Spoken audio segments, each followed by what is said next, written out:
Bismillahir Rahmanir Rahim. Assalamu alaikum. Salam. My name is John Fontain, and today we're going to speak about the life of Ibrahim alayhi salam.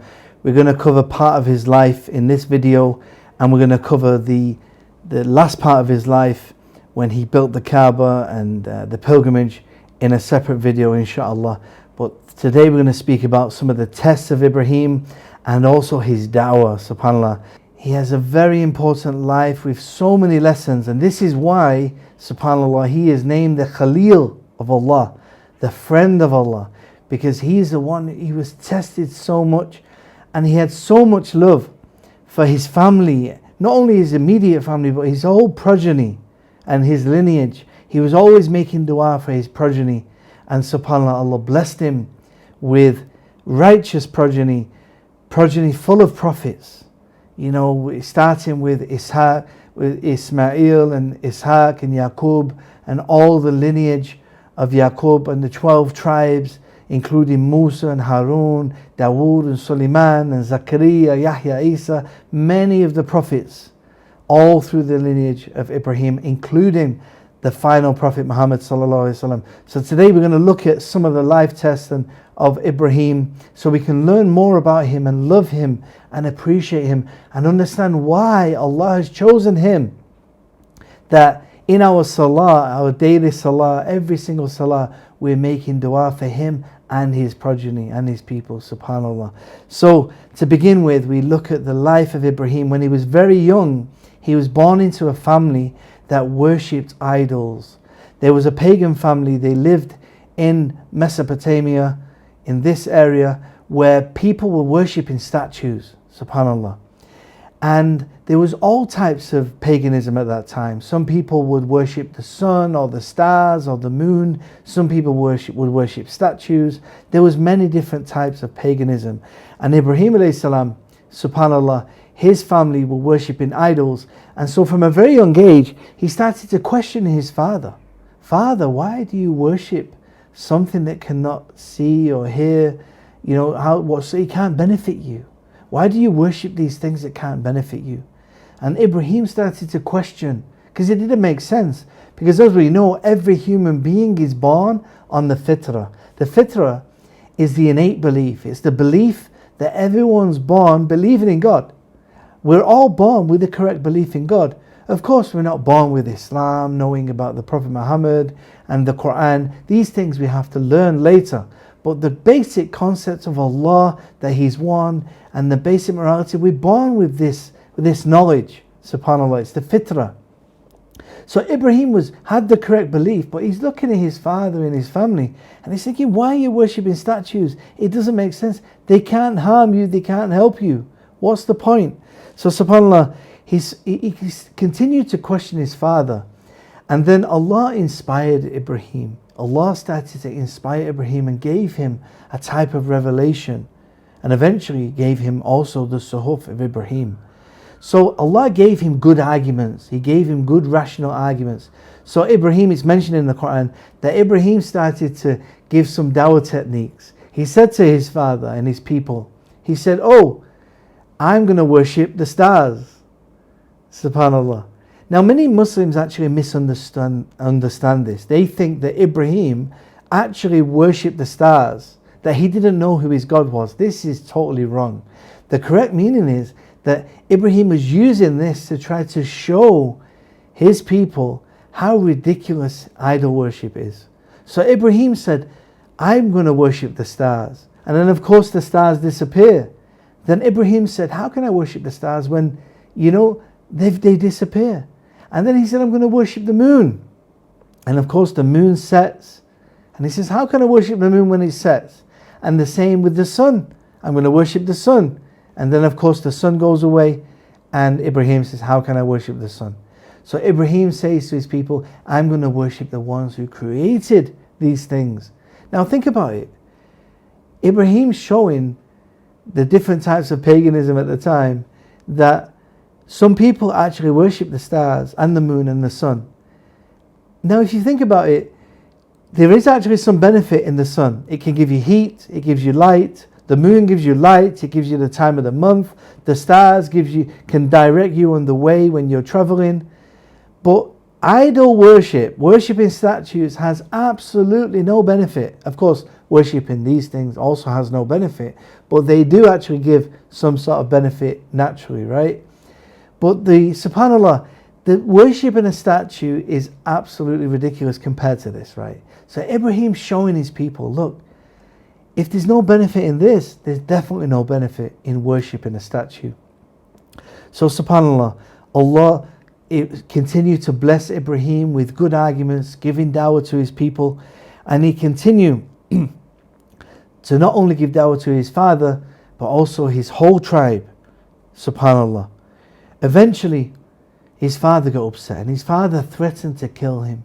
He said, if you continue, I'm going to kill you, I'm going to stone you.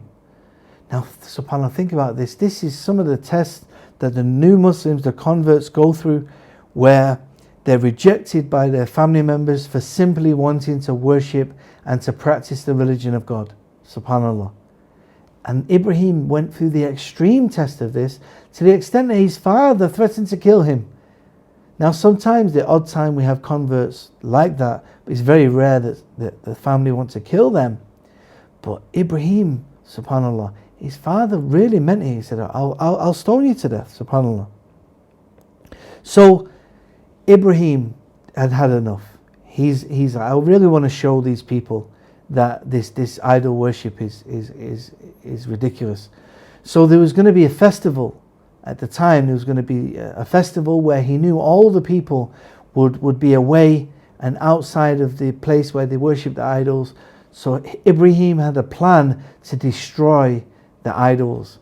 So the people asked Ibrahim, to come to the festival, and he said, no, I'm sick. Okay, he told them, I'm sick. When the people went to the festival, he destroyed all the idols, knocking them down, breaking them, and they're all scattered all over the floor. Later, when the people came, they seen what happened to the idols, and immediately they started to accuse Ibrahim of destroying them. They said there was somebody, meaning Ibrahim, who was, speaking bad about the idols. It must have been him. So Ibrahim, using his intelligence, he said, no, it was the big one. Now, of course, he means himself, right? It's a type of lie which it's not a lie, but you're making somebody think you're talking about the big idol, when in fact you mean you, but they take it to mean the idol. So they said, how can the idol do this? How can the statue do that? And for a moment they understood, subhanAllah, that there's no way the statues could have done that. And they realized for a moment that it's ridiculous what they're doing, worshipping idols, putting their trust in idols. So Ibrahim, he was clever in showing them that the idols have no power. Of course, they didn't accept this. They knew it was Ibrahim who had done this to the idols. And subhanAllah, they took him to the king of the time. Now, some scholars have mentioned it as possibly King Nimrod. Allah knows best. We don't know exactly, but he went to the king of the people, and subhanAllah, the king started to question him about these beliefs that he had, because this is causing fitna for the whole country now, the whole kingdom. And then Ibrahim told him, my Lord, the one that I worship, is the one that gives life and also can cause death. What does he mean by this? Now, earlier on in Ibrahim's life, Ibrahim, he had iman in Allah, he believed in Allah, but he wanted Ayn al-Yaqeen, he wanted a higher level of belief. So he asked Allah for a sign. He asked Allah to see Allah create and bring something back to life, bring the dead back to life. So Allah told Ibrahim, take 4 birds and kill them and spread them around. And then subhanAllah, Allah brought all the 4 birds back together and shown Ibrahim the first miracle that he witnessed, which was making the birds come back to life. So Ibrahim, although he had strong iman, he had the next level of iman, because he actually witnessed miracles. So when he was in front of the king, he said, I worship the one who brings people, creates life and takes life. And the king thought he was clever. He said, I also give life and take life. And he brought some servants, and he killed one of the servants and took his life, and he freed one of the servants and said, look, this one's free. He's trying to be clever. Of course, this is not what Ibrahim means. And so Ibrahim said, look, I believe in the one that makes the sun rise from the east, so you bring it from the west. And of course, Nimrod, or the king, he can't do this. He doesn't have the power to control the sun. This is a mighty power. So of course the king had nothing to say. And subhanAllah, he ordered that Ibrahim be threw in the fire. So they made a huge fire, and they threw Ibrahim into the fire to try to kill him. They'd had enough of him. You know, he was a threat to their authority. He'd obviously been given revelation, right? You know, he was a prophet. He was calling against the religion of the time. He was going to end up being a threat to the people, and they wanted to get rid of him. And all of his people agreed, and they threw him in the fire. But what they didn't realize is that Allah was protecting him. And one of the miracles of Ibrahim is that Allah made the fire go cool, and Ibrahim was not harmed with the fire. SubhanAllah, this is one of the miracles. And so Ibrahim actually came out of the fire alive, with no injuries. And SubhanAllah, he continued to give his people dawah even after being thrown in the fire. And eventually he said, look, I'm going to do hijrah, I'm going to leave this place. And he left the place, because obviously he tried his best to give dawah to the people. They're trying to kill him. It was time to leave. And this is the sunnah, if you like, of many of the prophets. Ibrahim left his people because they tried to kill him. When it gets too difficult, you cannot stay in that place. If you can't practice your religion, you have to leave. You have to do hijrah. And the same thing happened with the Prophet Muhammad sallallahu alaihi wasallam, where he loved Mecca. He wanted to live in Mecca. He's there with his people. But when he was exiled, he simply turned around and said to Mecca, I'm only leaving because the people are getting rid of me, basically. So he had to leave and flee to Medina. So likewise, many of the prophets have done hijrah, you know, and this is a highly rewardable thing. And Ibrahim left his people and he traveled to Egypt. When Ibrahim traveled to Egypt, at this point he was married to Sarah, and he traveled to Egypt and he came into contact with the king. And Ibrahim knew, because obviously Ibrahim has so much experience dealing with people.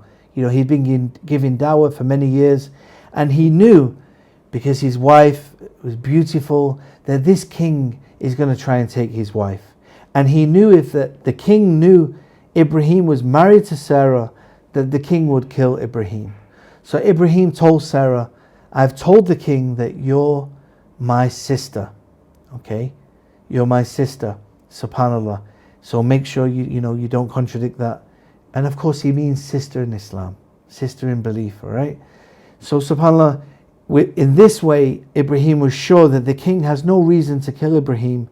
He's still gonna, he's probably gonna try and make a move on Sarah. And Ibrahim knew this, but at the same time he had the trust and faith in Allah that Allah will protect her. And surely what happened? He entered the place, and the king tried to make a move on Sarah. SubhanAllah. This is a huge test. Imagine, you've been threatened by your father to be stoned to death. You've been rejected by your people. You've been thrown in the fire by the head of state. Now you've traveled to a different place, and the new king, which you've gone to, has tried to seduce and speak and seduce your wife and mess with your wife. SubhanAllah. This is a huge test. Ibrahim just had to put his trust in Allah, and his wife also put her trust in Allah. They both made dua, and ultimately the king was shown some miracles. He was, he couldn't move his arms, he couldn't move his body, and he couldn't make a move on Sarah. And eventually the king got so scared, because every time he tried to make a move on Sarah, his body would freeze. SubhanAllah. So eventually the king said, look, go, leave, I've had enough. He got scared, And he freed Sarah and Ibrahim, told them to leave the place, and he even gave them a gift of a slave named Hajjah. Now this was how Ibrahim came to be married to Hajjah.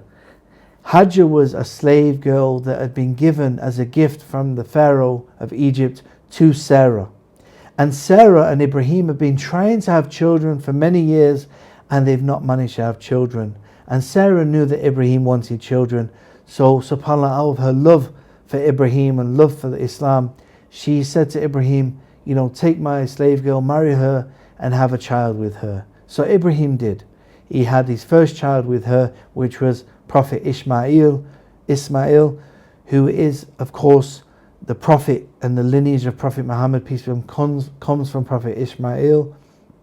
And subhanAllah, of course, as soon as that happened, Sarah got a bit jealous. It's natural for a woman who loves her husband to get jealous, and Ibrahim had to separate them.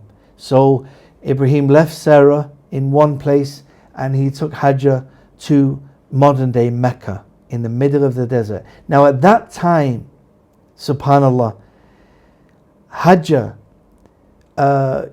he took Hajjah and Ishmael into the desert. At that time, Mecca was not a busy city like today. It was a desert land.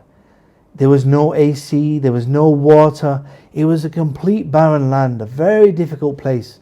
And Allah ordered Ibrahim to leave his family there.